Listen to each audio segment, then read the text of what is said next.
Today on Arkansas's Great Outdoors, we learn about our world-class trout through some students in a state and city that will surprise you. We also take you on a hike with us and share yet another first fish experience through the eyes of a 5-year-old. Welcome to Arkansas's Great Outdoors.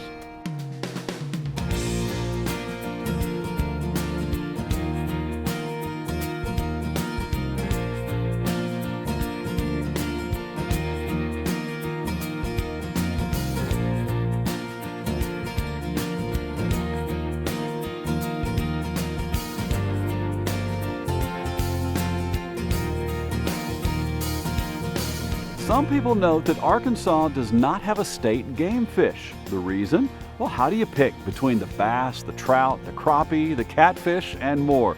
So we keep that category open because Arkansas has it all. Today we're going to talk about trout and take a field trip to a place you may not expect, Brooklyn Technical High School. It's a massive 6,000 student campus in the middle of the most urban setting in the country. There are over 100 varsity teams on campus, and you can study almost any discipline you can imagine, including the life cycle of the trout.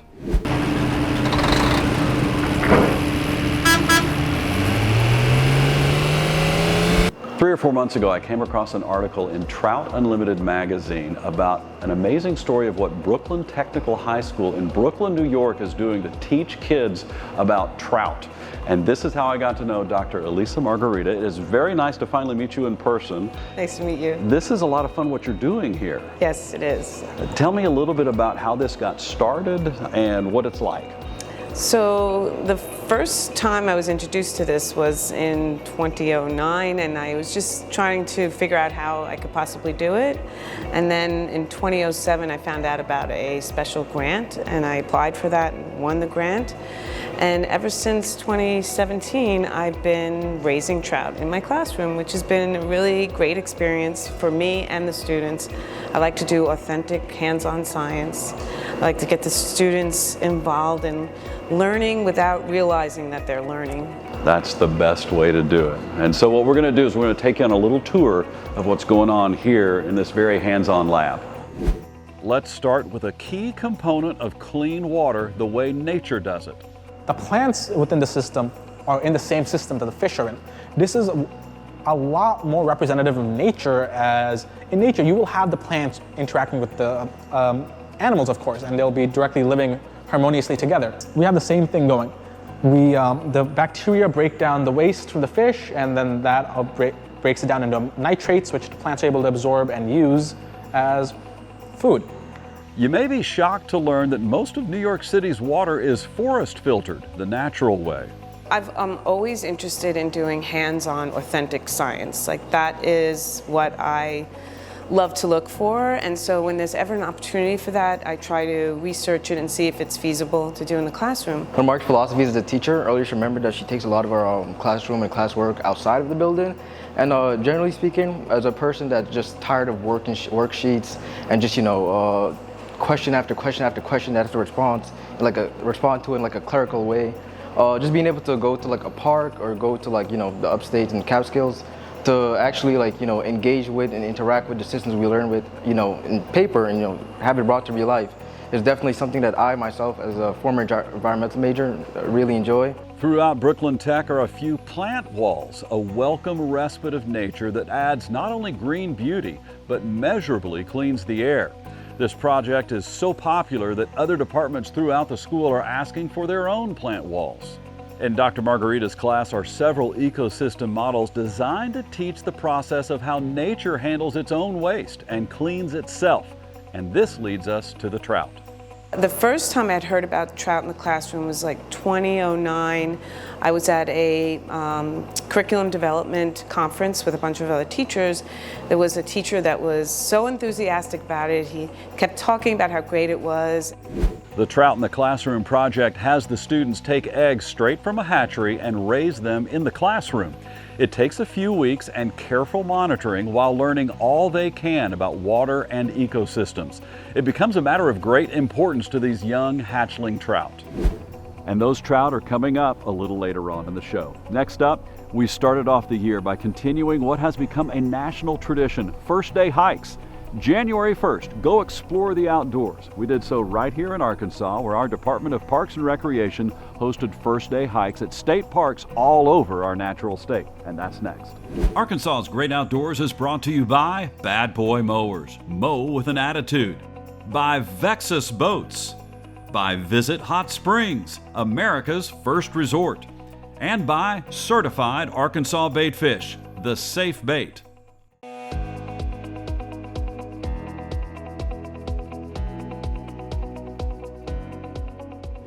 Each year across the country, and especially here in Arkansas, hikers take advantage of the January 1st first day hikes. Our state parks in Arkansas from every region hosted guided hikes, and many people just went out on their own to get the year started off in nature.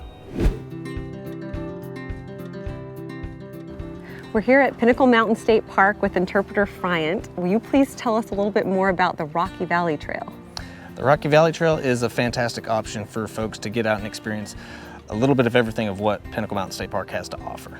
It's kind of a local favorite, but it's not as popular or it might be overlooked per se by the majority of folks that think of Pinnacle Mountain State Park, because when everyone thinks about Pinnacle, they think of going up to the summit. Right. Granted, that's a fun thing to do. It's nice to have those bragging rights that you go up to the top, but Rocky Valley on the east side of the park by the old visitor center, which is now known as the Riverview Center, it gives you more of a diversity or a little bit of everything what the park has to offer. So we really try to emulate, come out here to Pinnacle where you can experience things from mountaintops to river valleys. You can really experience that on the Rocky Valley Trail, and it's an appropriately named trail. It is a valley that you go up and then down, and vice versa coming back, but it is very rocky, but it's not nearly as strenuous, as steep as going up to the summit. So when you say rocky, are we going to be climbing over boulders like? It's not like climbing up boulders like the boulder field at number 6 and 7 of the West Summit Trail, or basically the last half of the East Summit, but it's just very rocky terrain that you're walking down. Right. What kind of plants or animals would we find on that? So you start off at the trailhead by the Riverview Center at the quarry pond, and you're kind of this young growth pine forest, which kind of has a western feel to it. You get this emerald green pool of the pond and the pines, and then you're hiking down in the valley and you get down towards the Big Maumelle River, and you feel like you're in the swamps because you're surrounded by these old growth sycamores and pawpaws and cypress trees, and they're covered with grapevines, and there's also all this river cane. It just feels very swampy, like you're maybe in Louisiana. Right. And then you're hiking back up out of the valley again. You end up at the East Quarry or at the Dickinson's Overlook, and there again you're in what seems like a glady area, but it was back in the 50s an active mine, and it's just regrown back, and so you can see a wide view overlooking the Arkansas River. Oh, beautiful. Now we're going to do something unique on this program. We're going to give you, the viewer, the best possible way to experience this trail without actually being on it. We are going to walk the Rocky Valley Trail with the sights and sounds and nothing else. No music, no narration. Here's 60 seconds of the Rocky Valley Trail.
All right, we just finished hiking the Rocky Valley Trail here at Pinnacle Mountain State Park. It was really beautiful.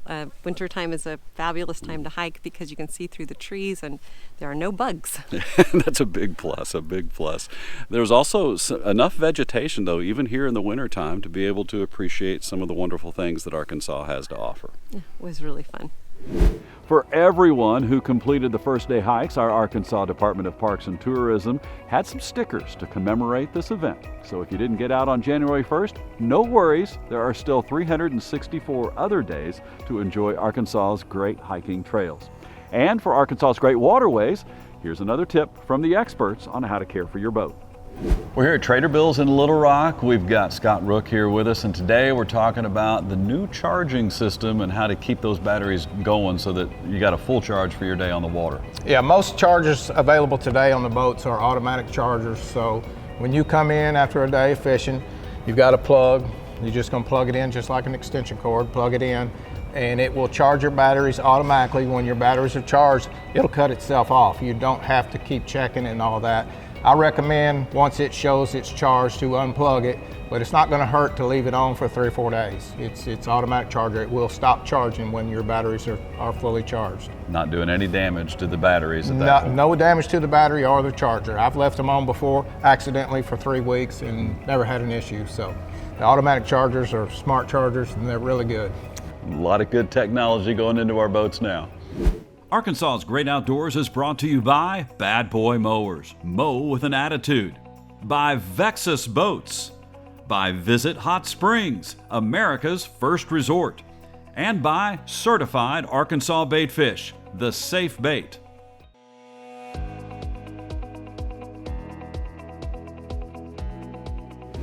We've got trout. World-class trout right here in Arkansas. Learning about the trout, however, is not confined to Arkansas or the great fisheries in the West. It's also a big deal in New York City. So let's get back to Brooklyn and the high school students who in our first segment taught us about the cleansing power of the forest when it comes to our drinking water. Now let's see how the trout figure into this equation. The highlight of the year is when the students take their ready for the real world trout, the live fish they've grown in the classroom in Brooklyn, upstate to the Catskill Mountains. This is next level hands-on learning, and for many of the students, it's the first time they have ever been out of the city. You had mentioned that a lot of these students have never been really outside of the boroughs here. Right. And to be able to get out into the woods, when you take these trout upstate and take them to the Catskills and you get to release them, I mean, they're out in nature like they've never seen, many cases for the first time. Yes. What have been some of their responses? So they're very excited. They like to take pictures of the entire trip and exchange those pictures with each other. But as I said, I often have them do a reflection, and it's something that they said they'll always remember. It's something that strikes them that they find very interesting is where their water comes from, you know, and making that whole full circle connection of why we do this in the first place was to try to understand where our water comes from. In New York City, it's hard to understand that. It's coming from 125 miles away, and so this gives them a little bit of an insight into how precious our water is. Brooklyn Tech is called the largest single campus high school in the nation, in the middle of the concrete jungle of New York City. Dr. Margarita teaches environmental science to a generation where nature can be a distant curiosity. But these kids are discovering how a resilient nature keeps the water clean on its own, without all the chemicals and man-made machinations, something the trout inherently know in the Catskills of New York and the Ozarks of Arkansas. We sing a little like a farewell song to them and wish them well. Yeah, some students name them and, you know, just wish them nice fare. Many folks throughout the United States are spoiled with nature all around. New Yorkers quite possibly need and appreciate nature more than anyone. Surrounded by the straight lines and right angles of man-made architecture, these students appreciate nature's randomness and, more to the point, nature's ability to keep clean water flowing. This has been fabulous. To be able to see what you're doing here and to go through all of these things. One of the things that I gathered from your students is they're passionate about this because they've lived it.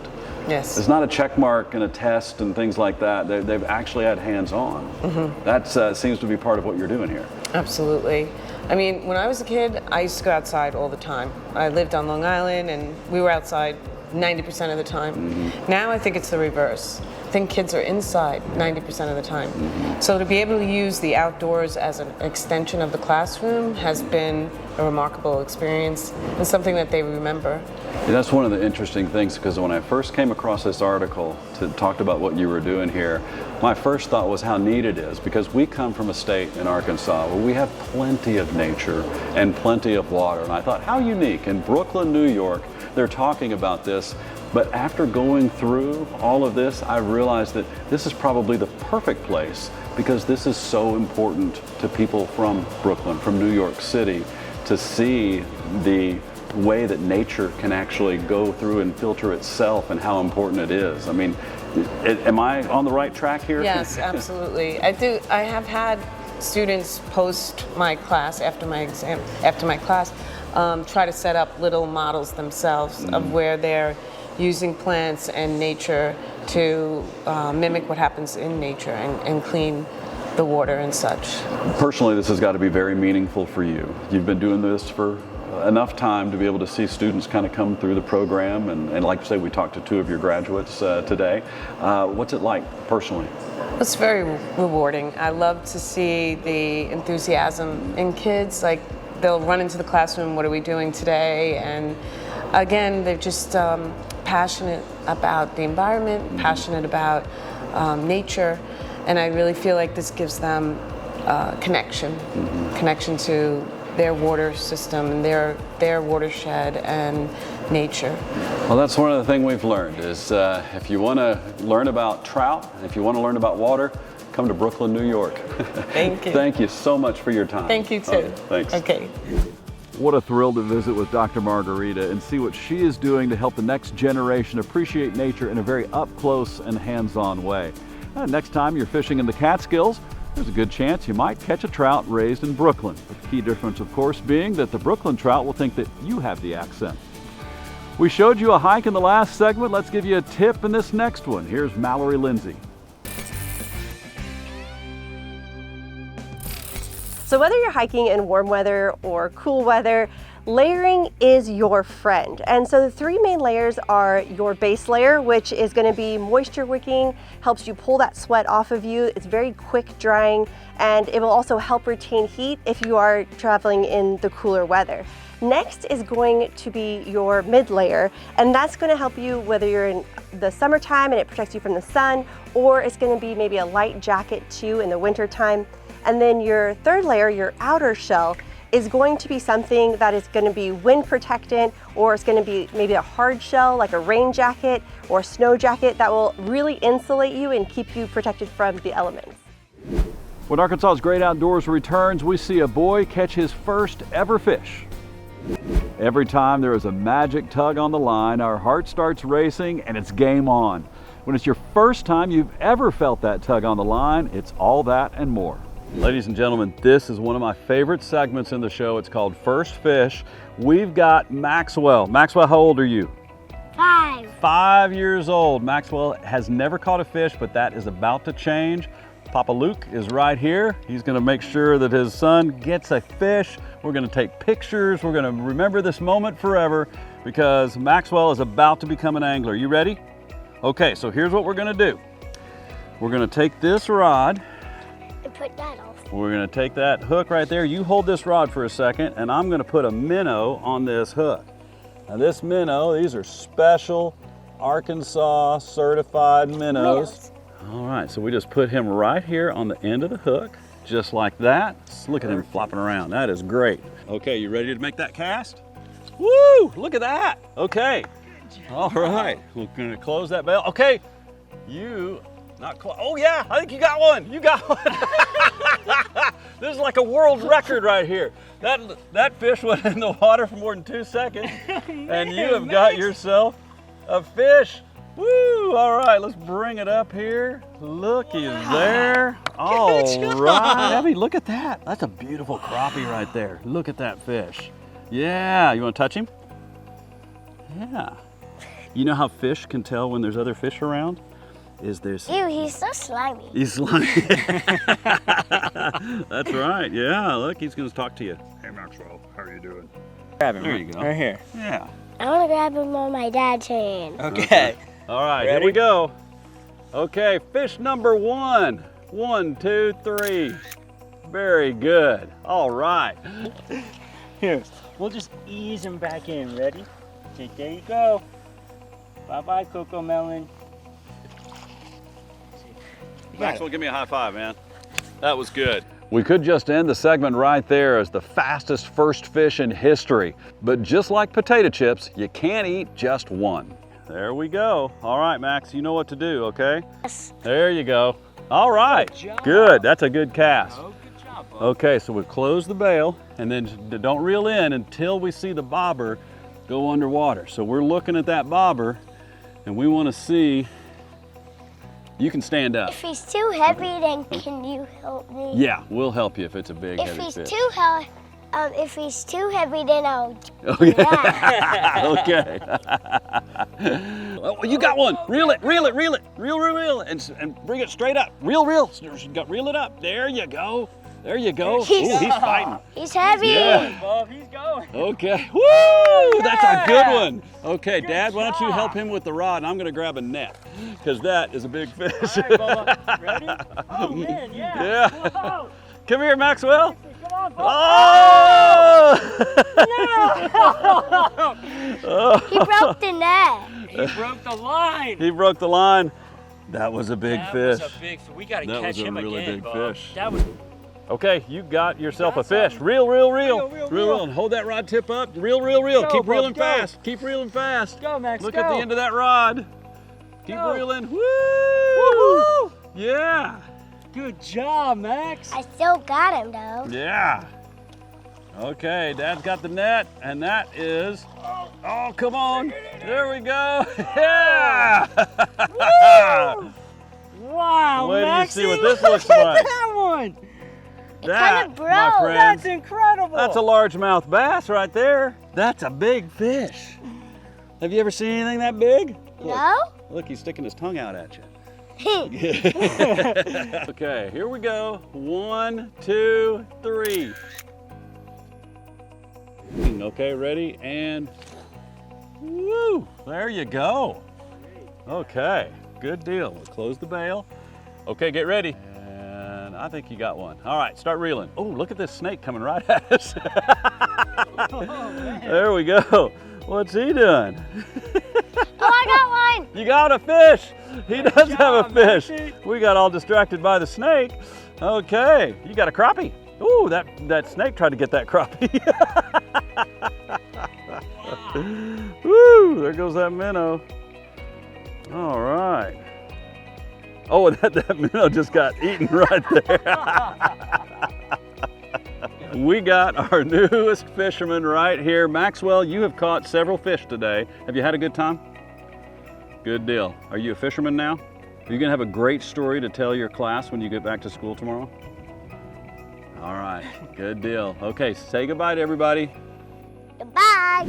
And just like that, we welcome Maxwell to the world of anglers. I'm sure with all that enthusiasm, he will enjoy a long career with a rod and a reel and a hook and a minnow.